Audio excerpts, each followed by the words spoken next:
Now, what if I told you the Mayan prophecies or predictions for the end of the world was completely misunderstood? Obviously, the world did not come to an end in 2012, so something's off. The prophecies were made by the ancient Mayans in South America more than 2,000 years ago. The Mayans created their calendar 6 years before the birth of Jesus. They were not predicting doomsday. They were talking about the end of the current age. First, the Mayans understood the great year, or the precession of equinoxes, just like we do today. This is where each zodiacal age lasts approximately 2,100 years. The full extent of the great cycle takes an amazing 26,000 years to complete. The complete cycle is called the Great Year, and the Mayans knew of this cycle.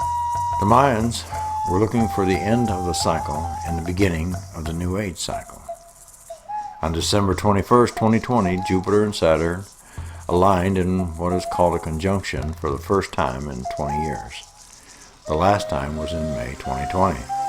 This was known as the Great Conjunction, and it was a time when the planet of structure and restriction, Saturn, meets the planet of growth, expansion, and miracles, Jupiter.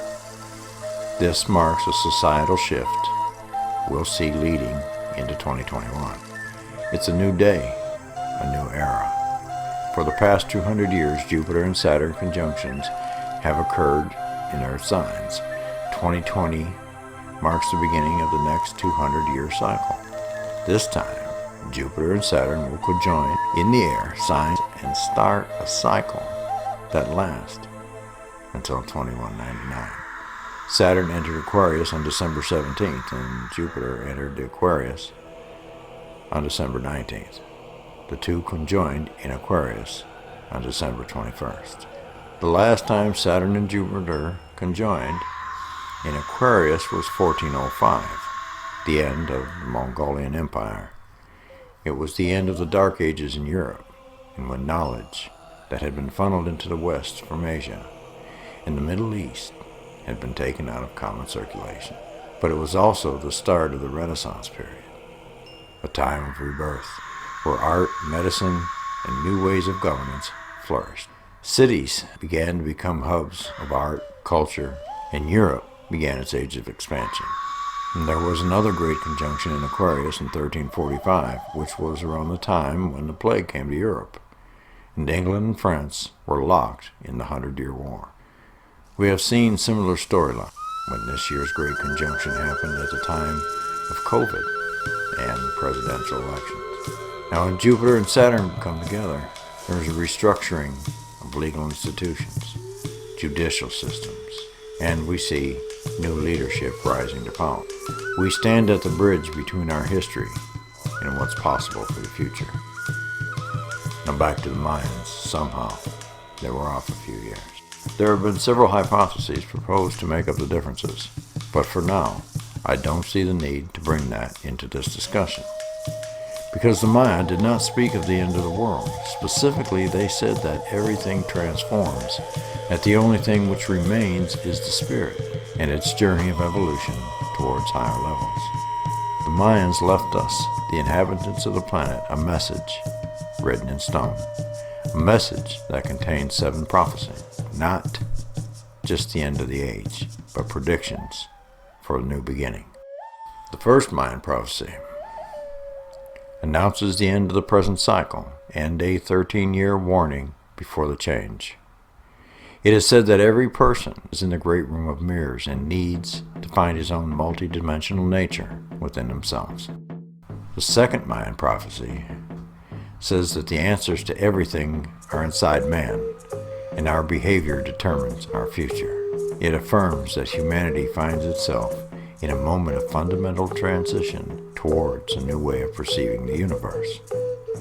It said that the universe and the solar system are receiving a beam of light, energy, and information from the center of the galaxy, and that this is causing an increase in the vibrations of the planet and the brainwaves and the cells of man, placing him in equilibrium with his new frequency, causing enormous changes in his behavior. The second Mayan prophecy shows two paths, one of understanding and tolerance, and one of fear and destruction. In both, man will learn the necessary lessons for the evolution of the conscience. The prophecy tells us that humanity is moving toward a new era of harmony, and that to get there, we must confront our greatest fears and accept that we are faced with difficult situations in order to learn from them. Maintaining peace in any situation that we may experience. No matter how difficult the challenge, we can maintain and increase our internal energy, producing a state of high vibration and a state of respect for all that exists. The difficult situations will remain in our lives as long as we need to learn something from them. The third Mayan prophecy says that we must become aware of our influences on the planet so that we do not continue to make the same mistakes or causing its destruction, as has happened over the course of history. This will be accentuated by the increased activity of the sun caused by the energy received from the center of the galaxy, creating great changes in weather and winds. The fourth Mayan prophecy tells us man must cease his destructive behavior in order to synchronize with the rhythms of nature and adjust to the changes that will take the whole universe to an era of harmony. The climate changes will produce a melting of the poles, allowing the planet to be cleansed and green again. Now, the fifth Mayan prophecy says that all systems based on fear, which affect our civilization, will transform simultaneously with the planet and humanity to take a new step towards the reality of harmony. Systems will fail to confront humanity with itself, making us see the need to recognize society and continue in the path of evolution, allowing us to understand creation. Money will be ceased to use as a form of exchange. A single common spiritual path will emerge for all humanity that will end the established limits that we have set for the different ways of seeing God. The new galactic day is seen in all religions and cults in an era of peace and harmony for all humanity. Therefore, it is clear that whatever does not contribute to this result should disappear or change. The dawn of the galaxy should be based on profound respect for each other and for the recognition of all that exists. The new humanity will not need existing technology communication systems, for we be connected mentally, and therefore violence should cease to exist. The era of change that the Mayans called the time of no time was also prophesied by other cults and religions. All agree that the world is at a point of change of huge proportion. Soon after that will occur a period of chaos, which will usher in a new phase of evolution of conscious and unprecedented changes in humanity. The sixth Mayan prophecy says that in the next few years, a comet will appear, whose trajectory will place humanity's existence in danger. The Mayan knew that for modern man to discover an asteroid so large and then divert it would be one of the major achievements of human history and a critical act that would unite us as a species. The seventh Mayan prophecy tells us of the moment when the solar system in its cycle leaves the night and enters the dawn of the galaxy. And it is said that in the 13-year warning period, the light that is emitted from the center of the galaxy synchronizes all living beings and permits them to voluntarily access an internal transformation that will produce new realities. We all can change and break our limitations, receiving a new sense.